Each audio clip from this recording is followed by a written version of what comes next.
Stronger second quarter local GDP growth year on year. Beijing court upholds prison term for Liu Xiaobo's brother-in-law. And in Egypt, Morsi supporters call for more demonstrations.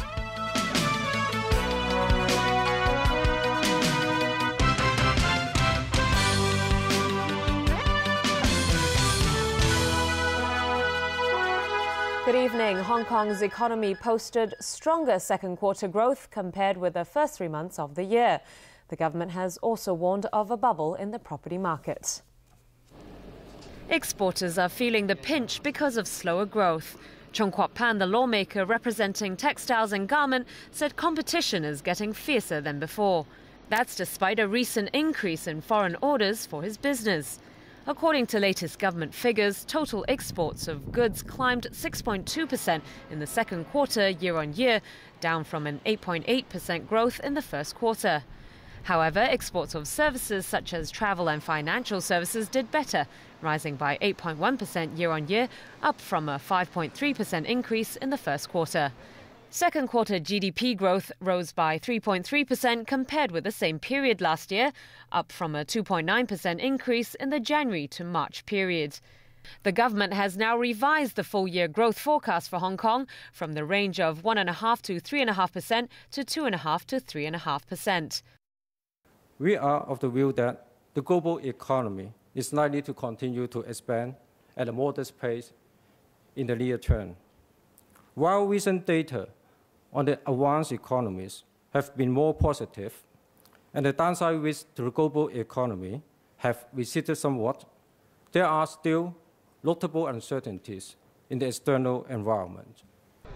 And on the residential property market, the government said it cooled off visibly in the second quarter following a new round of measures to rein in prices in February.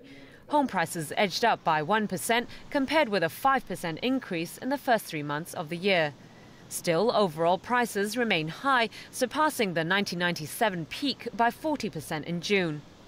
The risk of housing market bubble is still quite high. So it's important, in this context, it's important that the stabilization measures announced by the government to be in place, right? To make sure that the housing market will develop in a healthy and stable way. China Resources Land has won the bid for the third commercial site put up for auction in Qianhai, which is a special zone in Shenzhen marked as a testbed for the convertibility of the renminbi. The Hong Kong-listed company will pay 10.9 billion yuan for the site, 60% higher than the auction starting price of 6.7 billion yuan. The plot was earlier seen as highly attractive with a gross floor area of 500,000 square meters. But Qianhai officials were left puzzled and disappointed as only 2 developers bid for the site this afternoon. The other 2 other sites in Qianhai were snapped up by a relatively small company, Excellence Group, last month, one of them at a record high for Shenzhen land prices. A Beijing court has rejected an appeal by the brother-in-law of jailed Nobel Peace Laureate Liu Xiaobo and upheld his 11-year jail term on fraud charges. The high-profile case of Liu Hui drew foreign diplomats and journalists to the court in Beijing's Huairou district early this morning before the appeal hearing began. But public security turned them away, citing a full courtroom. The hearing went on for about 10 minutes. The court then decided to uphold the original verdict and keep Liu Hui in jail for 11 years. Liu Tong, his elder brother, was furious about the ruling and called it a miscarriage of justice. He also told the media that their sister, Liu Xia, did not make it to court because she was not feeling well and turned back while on her way there. She has effectively been under house arrest since her husband won the Nobel Peace Prize in 2010. Liu Xia was very emotional when her brother was sentenced in June for fraud. The 11-year jail term Liu Hui received was similar to what was given to Liu Xiaobo for inciting subversion of state power. Liu Xia insists her brother is a victim of political vengeance. A European Union delegate said the EU is very concerned about the Liu family's situation and agreed the case may well be politically motivated. The EU would like to recall the great importance it attaches to the respect of human rights all over the world, the situation of human rights defenders and of their family members, as well as the due process of law in China. And therefore, the EU will continue to follow this issue very closely, and it reiterates its call for the release of Liu Xiaobo and for the lifting of Liu Xia's illegal house arrest. Liu Hui's lawyer, Shang Baojun, said his client didn't react much because the ruling was expected. In China, the original verdict is upheld in the vast majority of appeal hearings. Shang said Liu is thinking about appealing to a higher court, but admitted it wouldn't be of much use. The lawyer said it may even jeopardize his client's future chances of parole.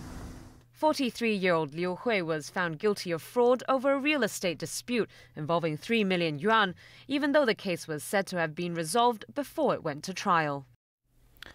Turning overseas now, Egypt is bracing for more unrest today as supporters of ousted President Mohamed Morsi vow to hold mass rallies in Cairo after Friday's prayers. The call comes 2 days after authorities broke up protest camps in the capital, leaving at least 638 people dead. This video by Sky News cameraman Mick Dean shows the panic, bedlam and terror which unfolded when Egyptian security forces cleared supporters of ousted President Mohamed Morsi from the streets. Dean was one of the more than 630 who died in Cairo on Wednesday when troops responded to protesters with gunfire and tear gas. This is not an army fighting others. This is our people. This is they killing us. Members of Morsi's Muslim Brotherhood blame the interim government and the army for the bloodshed. But Egyptian authorities have released their own video, purportedly showing armed Morsi supporters firing at troops. It supports fears that all sides who have a stake in Egypt's polity are quickly losing control of a very fragile situation which has been in place ever since Morsi's ouster in July. Last night, US President Barack Obama condemned the Egyptian interim government's use of force and called for cooler heads to prevail. We deplore violence against civilians. We support universal rights essential to human dignity, including the right to peaceful protest. We oppose the pursuit of martial law, which denies those rights to citizens under the principle that security trumps individual freedom, or that might makes right. Obama also announced the US would cancel its Bright Star joint military drills with Egypt, but didn't announce the suspension of military aid. Even as the aftermath of Wednesday's terrible violence lingers, the Egyptian capital is bracing itself for more unrest in the coming days. Morsi's supporters have vowed to continue their campaign of resistance against the interim government until the deposed leader is freed from captivity. More protests are planned, despite the state of emergency and curfew imposed by authorities. The unrest has shaken the entire country, with violence reported in other cities and provinces. Among those places was Giza, where Morsi's supporters stormed and torched 2 buildings housing the provincial government. Well, aside from Egypt, more violence was reported in Lebanon, where a powerful car bomb left at least 20 dead in Beirut last night. Hundreds more were wounded in the attack, which targeted Hezbollah's stronghold in southern Lebanon. A Sunni militant group claimed responsibility, saying it was in retaliation for Hezbollah's support of President Bashar al-Assad in Syria's civil war. The blast came roughly a month after a car bomb left more than 50 wounded in the same district. Next, a political setback for the new Iranian President Hassan Rouhani. The country's parliament has rejected 3 of his 18 cabinet nominations. Lawmakers did approve the remaining 15, among them Rouhani's nominees for Foreign Minister and the Minister of Oil. Yesterday, Rouhani, who was inaugurated early this month, spoke about the difficult economic situation facing Iran. He cited problems such as high inflation and a slowdown in manufacturing. Meanwhile, Rouhani has named former Foreign Minister Ali Akbar Salehi as head of the country's nuclear agency. The appointment comes amid a row between Tehran and the West over its nuclear program. Another earthquake rattled New Zealand today, sending panicked workers and residents onto the streets. The magnitude 6.5 quake struck just south of New Zealand's capital of Wellington. It caused little damage, but came just weeks after the city experienced a similar tremor. Authorities said the quake was dangerously shallow at a depth of about 8 kilometres, similar to the one which shook the city of Christchurch and left hundreds dead in 2011. And still ahead in the news. Syndicate that provides illegal workers with forged IDs smashed. Over 200 watches stolen from a Tsim Sha Tsui shop in 3 minutes. And a new species of mammal discovered in America.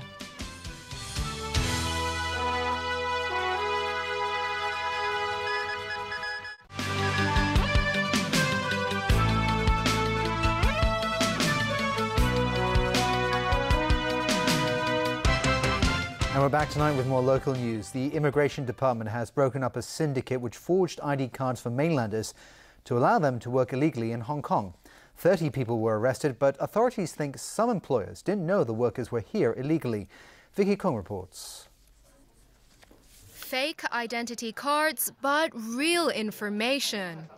Immigration Department officers seized 35 forged Hong Kong ID cards and 2 home return permits. It came after officers searched several flats and workplaces managed by the syndicate. Authorities say the suspects used the genuine details of Hong Kong syndicate members to create the scam.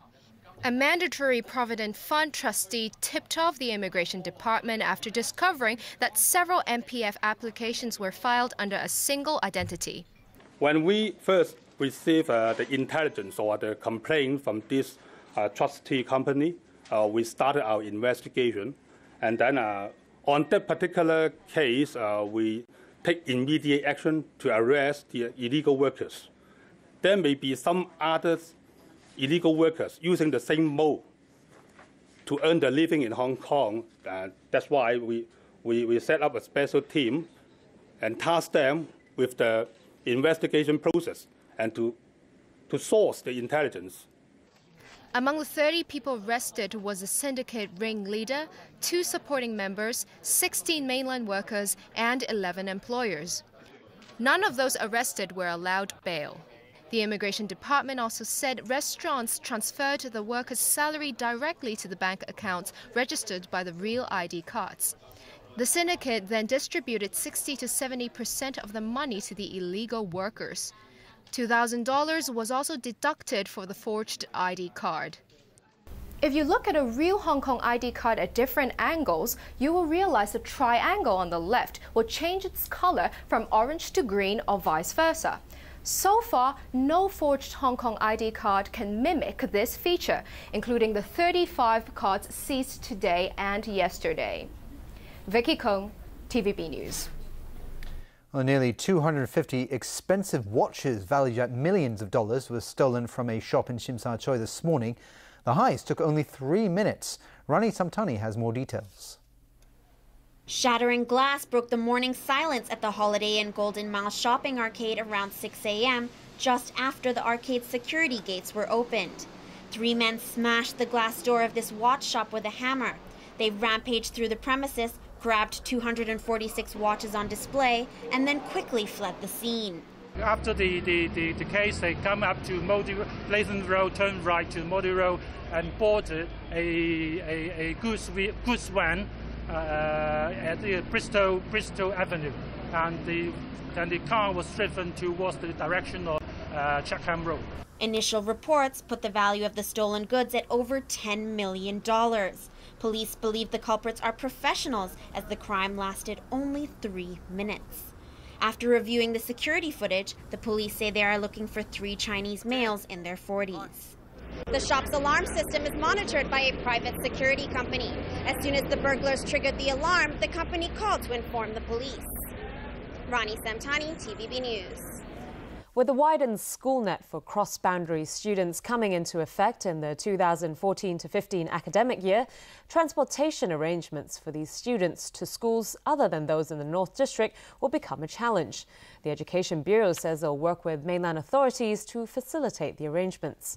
A cross-border school bus company says border restrictions are likely to make their job difficult, while the Education Bureau says this is an issue that will have to be dealt with by authorities on both sides of the border. Joao da Silva reports.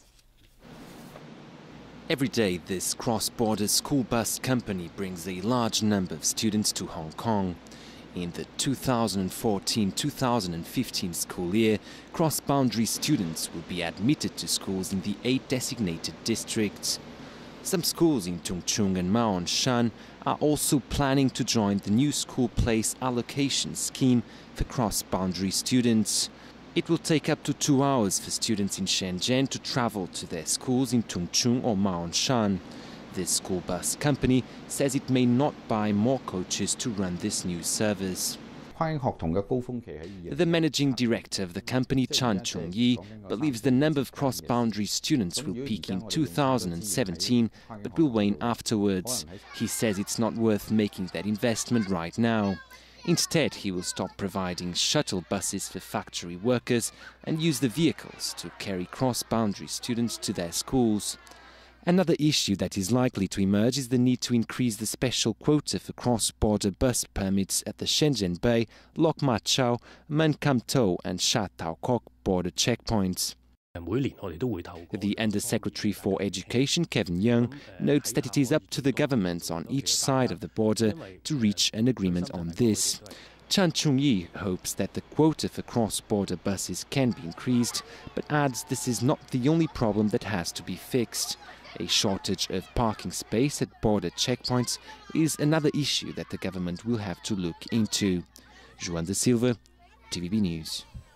A woman is in critical condition in hospital following an overnight fire that swept through a public housing unit in Wong Tai Sin. Police are calling it arson. The 38-year-old woman was one of those rescued by firefighters at the scene. She suffered severe burns. She was taken to Queen Elizabeth Hospital before being transferred to Queen Mary Hospital. 3 others were injured, including a 62-year-old woman who suffered smoke inhalation. More than 100 residents managed to escape. The fire at Lower Wong Tai Sin Estate began around 4:30 a.m. and was put out in half an hour. 2 members of a family of 5 have been jailed for 5 years and 4 months each in connection with a money laundering case totaling nearly $1 billion. Another defendant in the case, Choi Chit-chung, jumped bail earlier. A hearing will be heard on the 26th of this month in absentia. The pair who were sentenced today were his sister and her husband. District Court Judge Kevin Brown called the disproportionately large transactions with unknown origins and destinations a serious offence. Having taken into consideration their guilty pleas, their jail terms were reduced by 1/3. And the prosecution has decided not to press ahead with charges against 2 other defendants, Choi Chit-chung's wife and mother. The court heard the offences took place between 2005 and 2009. And back up north, work is underway in Beijing to demolish an illegal garden villa on top of a 26-story building. Workers began tearing down grapevines and other decorations yesterday. Officials were there to provide technical guidance to ensure the building will remain structurally sound and to prevent water and electricity leakage. They ordered workers to set up a protective fence around the structure to prevent falling objects from hitting passers-by and vehicles on the street. The owner of the villa, Zhang Bingqing, was earlier given 15 days to dismantle the giant illegal structure, estimated to cover some 800 square meters. The removal order came after complaints filed by other residents of the building. And our final story tonight is about the discovery of a new species of mammal. It's called the olingito. The long-tailed, orange-furred and big-eyed mammal is a member of the raccoon family. Some say it's a cross between a house cat and a teddy bear. The Smithsonian Institution in Washington says it's the first carnivore discovered in the Americas in 35 years, though it eats mostly fruit. Native to the high, misty cloud forests of Colombia and Ecuador, the olinguito leaps through trees at night. It weighs about 1 kilo. The olinguito had been wrongly identified for decades before the latest discovery. One of them was misclassified as an olingo and even made a tour of U.S. zoos in the 1960s and 1970s. And that's the news for tonight. Thanks for watching. Good night.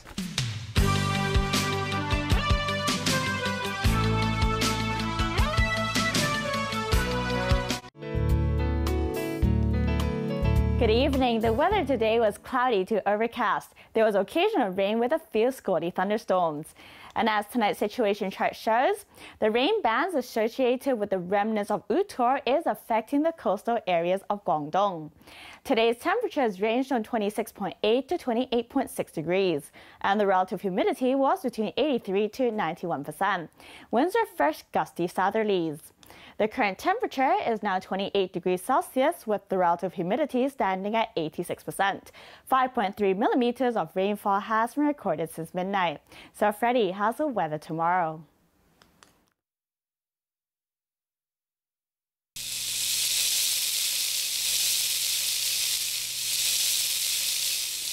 As for tonight and tomorrow, it will be cloudy with occasional rain and a few scatty thunderstorms.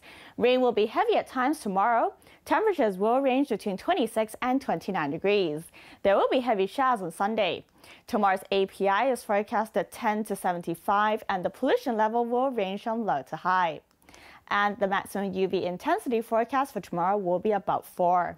And here's the latest global weather update. Cloudy in Shanghai and Xiamen, rain in Taipei. Rain in Guangzhou, thunderstorms in Macau, cloudy in Chengdu. Cloudy in Beijing and Seoul, bright in Tokyo. Thunderstorms in Bangkok, showers in Ho Chi Minh City, rain in Manila. Showers in Kuala Lumpur, thunderstorms in Singapore, showers in Jakarta. Thunderstorms in New Delhi, rain in Karachi. Sunny in Cairo. Thunderstorms in Brisbane, sunny in Sydney, showers in Auckland. Sunny in Toronto. Showers in Vancouver, bright in San Francisco. Showers in London, cloudy in Paris, sunny in Zurich. And that's the weather. Have a lovely evening.